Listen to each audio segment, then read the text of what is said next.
साधा औषधाचं नाव माहितीये पण त्याच्यात काय आहे ते माहिती नाही. तसं रामकृष्णाने म्हटलं म्हणजे त्याच्यात काय हे कळलं का? आता कळलं ना? अहो त्याच्यामध्ये काय घालतात हे ज्याला माहिती असेल तो लिहून देतो. तसं हे प्रिस्क्रिप्शन माझं नाही आहे, हे तुमच्या सुखाचं प्रिस्क्रिप्शन आहे. म्हणून असं म्हणू नका आम्हाला माहिती आहे. आता प्रत्येक घरामध्ये पुष्कळशा गोळ्यांची नावं माहिती असतात नाही का? मला सुद्धा 5-50 माहिती आहे. माझ्या ट्रस्ट तर्फे ज्ञानेश्वर महाराजांच्या सोहळ्याबरोबर 60-70 हजार लोकांना विनामूल्य औषध देतो आम्ही. काय माहिती आहे परसाकडला झाल्यावर काय द्यावं, आमचं झाल्यावर काय द्यावं, ताप आल्यावर काय द्यावं, पॅरासिटामॉल केव्हा द्यावं, मेटॅसिन केव्हा द्यावं. आणि ह्या दोन्हीने उतरलं नाही तर मॉक्स देऊन टाकावं. काय पेन्सिलिन सुरू करावं. त्याने नाही उतरलं तर ऍडमिट करावं, त्याने नाही उतरलं तर वर आपोआपच जातं.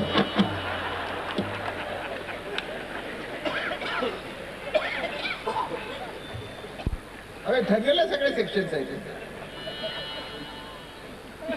ठरलेलं आहे. पहिला हात बघायचं ठीक आहे, हे घेऊन टाका, नाही बरं झालं ठीक घेऊन टाका, पण नाही बरं झालं तपासा. एक्सरे मध्ये स्कॅनिंग करा, स्कॅनिंग मध्ये नाही आलं कुंडली करा.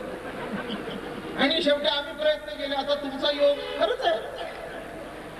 मी कशा करता सांगतोय, कोणाच्या हातात म्हणून कळलं म्हणू नका मला. आणि रामकृष्ण हरी अगदी खरं सांगू का, इतके इझिली घेऊ नका. तो बीज मंत्र.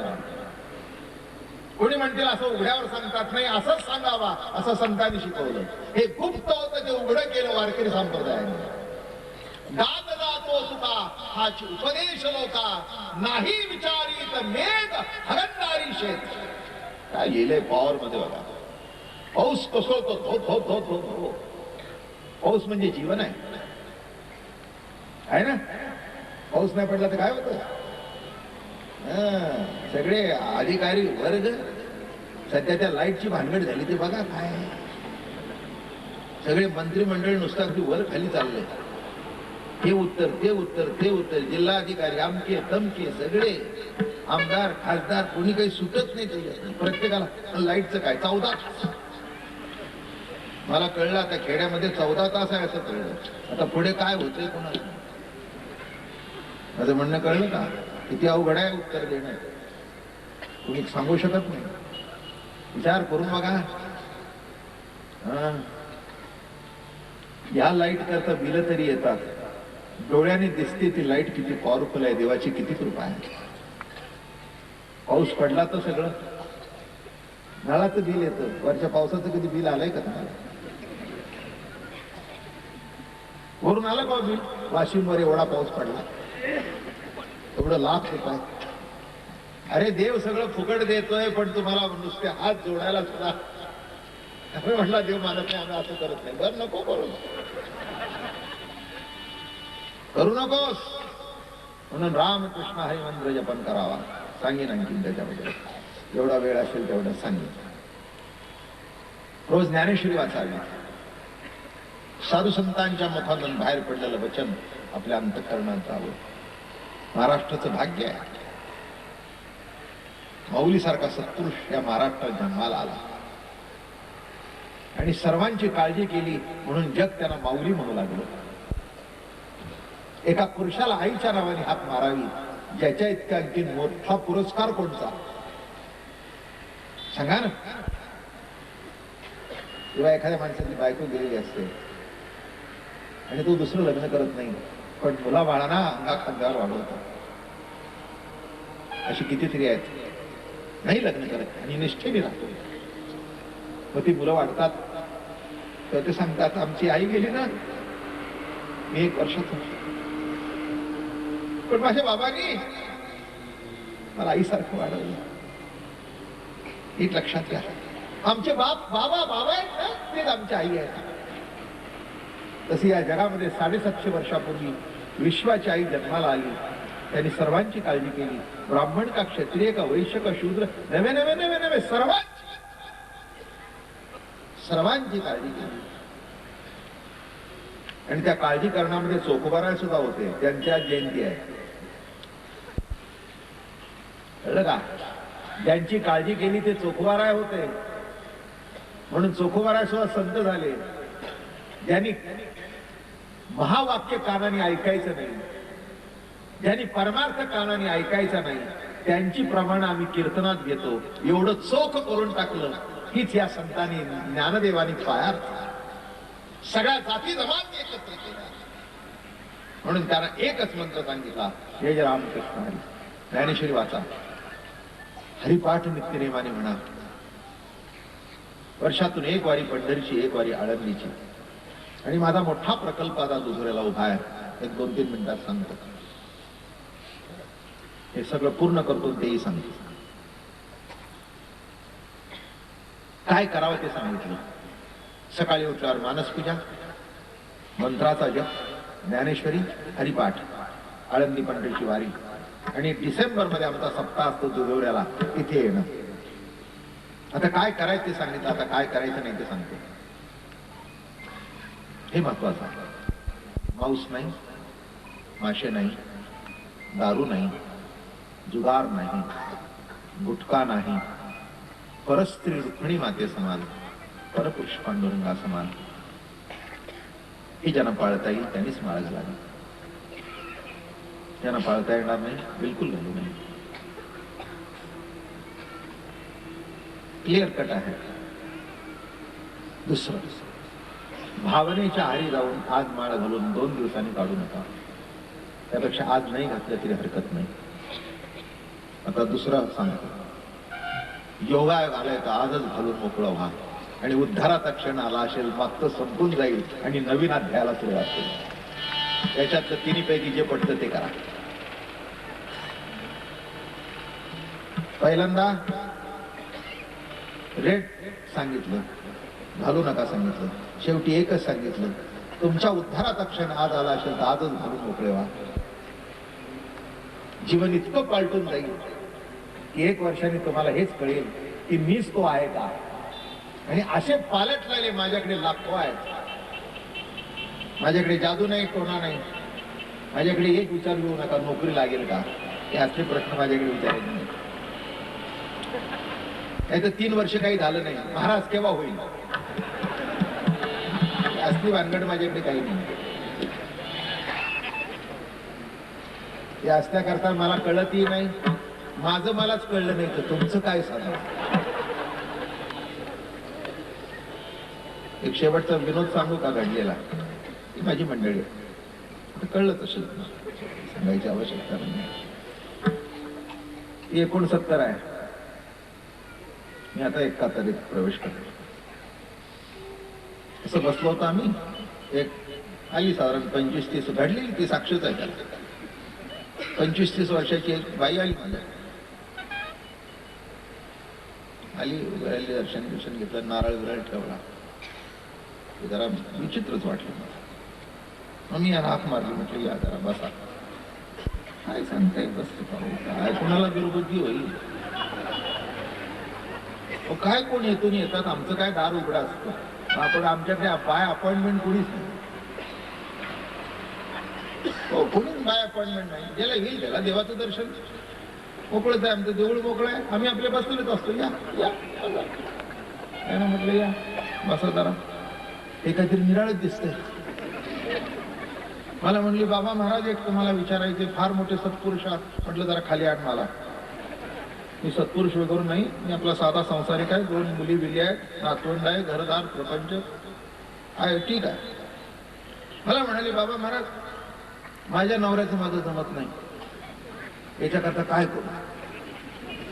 आता हिच्या नवऱ्याचं जमत नाही ते हिच्या नवऱ्याने कसं सांगावं.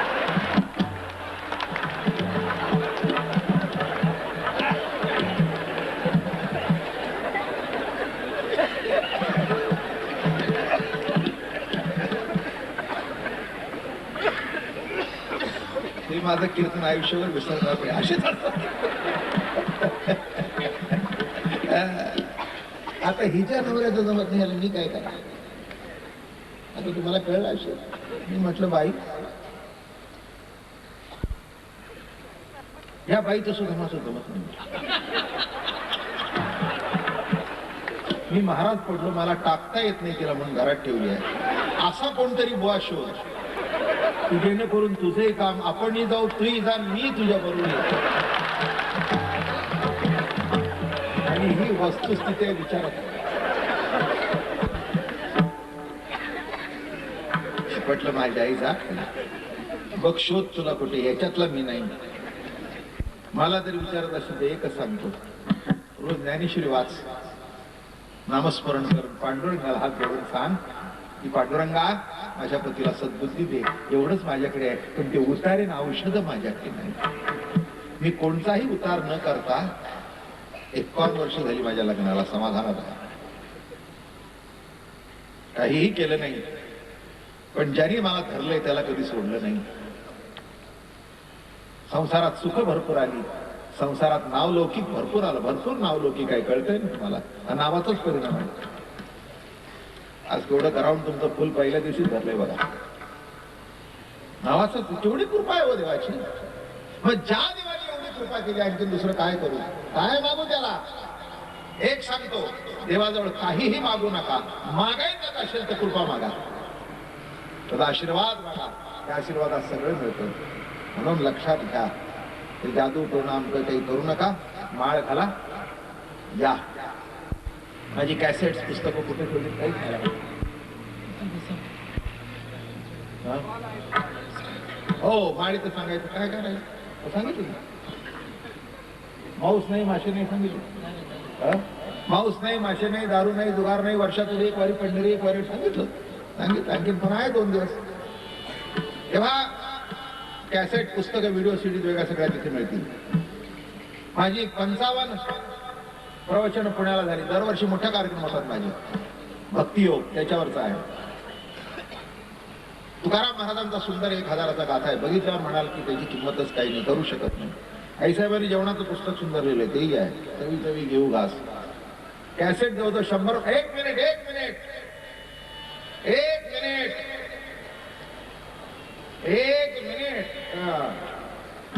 बघा घाई झाली माणसाला. 1 मिनिट. शेवटचं एक महत्वाचं सांगायचं आहे. कॅसेट पुस्तकं मिळतील. शेवटचं सांगतो. माझा ट्रस्ट आहे मोठा. हे जे कार्यक्रम करतो ते 2 उद्देश आहेत. त्या लोकांनाही माहिती आहे. माझ्याकडे फक्त खर्च असतो. आज माझे नाही म्हटले तर 30-35 मंडळी माझ्या बरोबर आहेत. त्यांचं येणं जाणं, त्यांचा खर्च हा भाग निराळा. आणि जे येतं ते सगळं ट्रस्टला दिलं जातं. चैतन्य आध्यात्मिक ज्ञान प्रसार संस्था ही संस्था आहे. आणि लोणावळ्याला दुधोऱ्याच्या जवळजवळ 16 कोटीचा प्रकल्प उभा आहे. असं कुणी दिलेलं नाही उचलून. फार थोड्या लोकांनी दिलं घेतलं.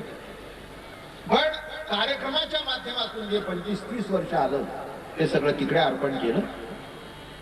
वृद्धाश्रम बांधला आहे. मला पटला नाही तरी, पण तो वारकरी माझ्या फडावरचे असतील. शेवटचं आयुष्य कुठेतरी जाण्यापेक्षा तिथे जावं, त्यांनी भजन करावं, आपण त्यांना जीव घालावं. पण अजून कार्यरत नाही. कारण मंदिराचं जे काम चालू आहे ते इतकं मंदिर मोठं आहे की जगातलं वारकरी संप्रदायाचं नंबर 1चं मंदिर होत आहे. त्याचं 2 भाग सांगतो. जैन समाज सुंदर मंदिर बांधतो. मला फार कौतुक वाटतं त्यांचं. एक 7-8 जैन जर गावात असले ना तर 5-50 लाखाचं मंदिर बांधून मोकळं करतात. दुसरे परमार्थिक आहेत. फार मोठी मंडळी आहेत सगळी. स्वामीनारायण हा मंदिर बांधतात. अहो मस्जिद सुद्धा सुंदर आहे. चर्चेस सुद्धा सुंदर आहे. आम्ही रोमला गेलो, व्हॅटिकन सिटीमध्ये बरं का. सेंट पीटर्स बॅसिलिका बघायला गेलो. कोलनला गेलो, तिथलं कोलनचं चर्च बघण्यात. मला असं वाटलं महाराष्ट्राचा देव पांडुरंग आणि महाराष्ट्राचे संत ज्ञानोबा तुकोबा यांचं भव्य आणि दिव्य मंदिर जगात एक नाही, ही माझ्या मताची खंत आहे. आणि त्याच्यात जे मंदिर बांधतोय त्या मंदिराला अर्धा इंच तुकडा लोखंडाचा नाही, सगळं कोरीव दगडाचं काम चालू आहे. आणि आतापर्यंत 5-6 कोटीच्या पुढे काम गेलेलं आहे. अजून 1-2 कोटी बाकी आहे. डोक्यावर खूप उपाधी आहे त्याची, पण उपाधी नाही आहे. घर बांधण्याकरता तर सगळेच करतात, पण माझ्या ज्ञानोबा तुकोबाचं आणि कसं मंदिर आहे तेही अलौकिक. पायामध्ये माऊलीची मूर्ती अशी आहे की जे बघतायत ते म्हणताय जगात नाही अशी. नाथ आहेत, नामदेवराय खांद्यावर भागवत करतोय आणि 81 फूट मंदिर जेव्हा पूर्ण होईल कळस, त्या कळसावर तुकाराम महाराजांची मोठी मूर्ती बसणार आहे. तुका झाला असे कळस. आणि मंत्र मंदिर मध्ये आहे राम कृष्ण हरी. इतका सुंदर मूर्ती, अप्रतिम मूर्ती, लाखो रुपयाच्या त्या बसवल्यात. एवढ्या करतात की मंत्र, संत आणि तत्वज्ञान या सगळ्याचे एकीकरण करून ते मंदिर बांधलेलं आहे.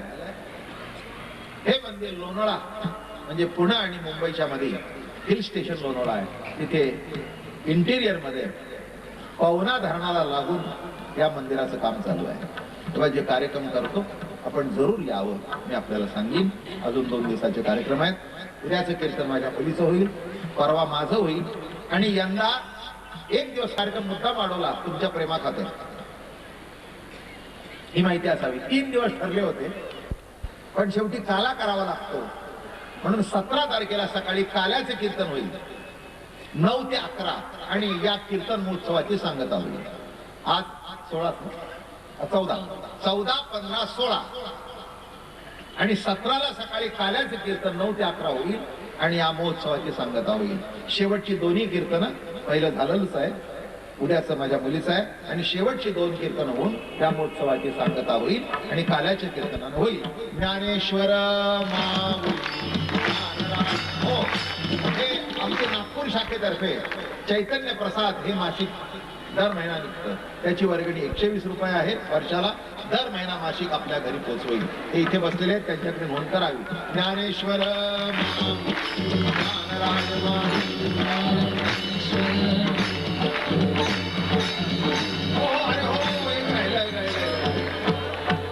ज्यांना माळ घालायची असेल त्यांनी इकडून शिस्तीत यावं, पुस्तक घेऊन डाव्या हाताने यावं. दक्षिणा नाही, पण माळा आम्ही विकत आणतो आणि त्याच्याबरोबर एक पुस्तक देतो. त्या दोन्हीची किंमत आहे. ज्यांना माळ घालायची असेल त्यांनी शिस्तीत तिथून यावं आणि तिथून निघून जावं. ज्यांच्या हातात पुस्तक आहे त्यांना माळ दिली जाईल. ज्ञानेश्वर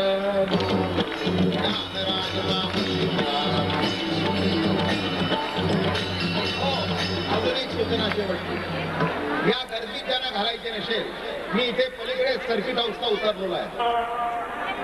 भाविक भक्तांना नम्र विनंती, सर्वात आधी या ठिकाणून माता भगिनींना आपण जाऊ द्यावं.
यांनी ताबडतोब या.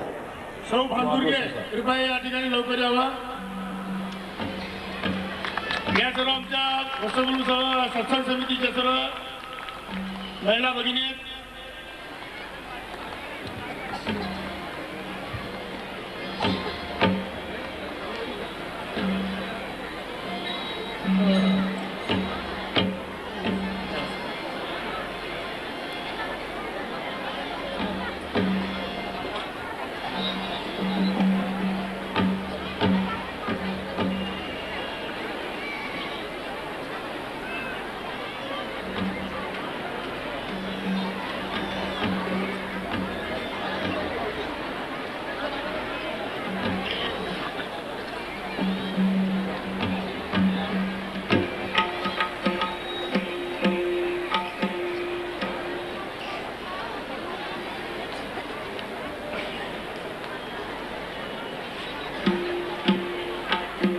सौ भांदुर्गे ताई लवकर यावा कृपया.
थोडं हमिंग येते, बेस कमी करा पाहिजे.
तत्वनाम साजे किसान द्वैता से बंधन हमारी द्वैता से बंधन हमारी द्वैता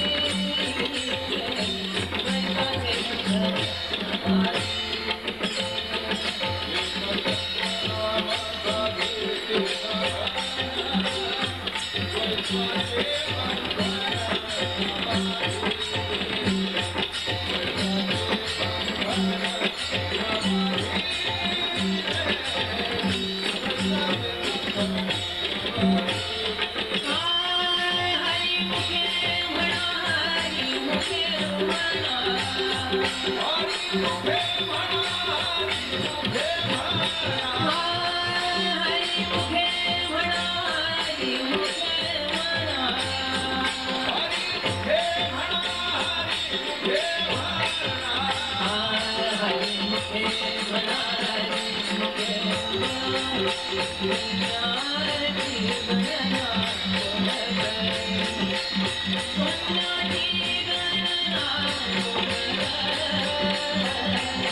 संताचे संग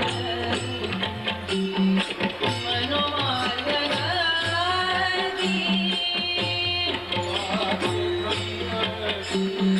मनोमार्ग गती संताचे संगती मनोमार्ग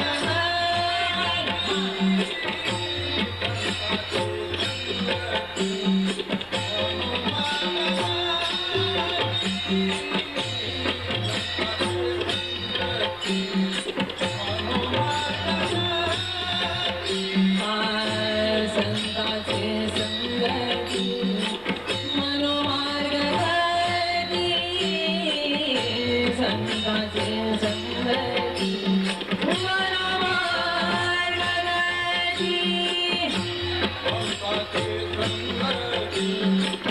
मनोमार्ग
Hey!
अहो तुमच्यातला जिवंतपणा जेव्हा मी बघीन ना तेव्हा मी कीर्तन चालतं तुम्हाला करू शकतो.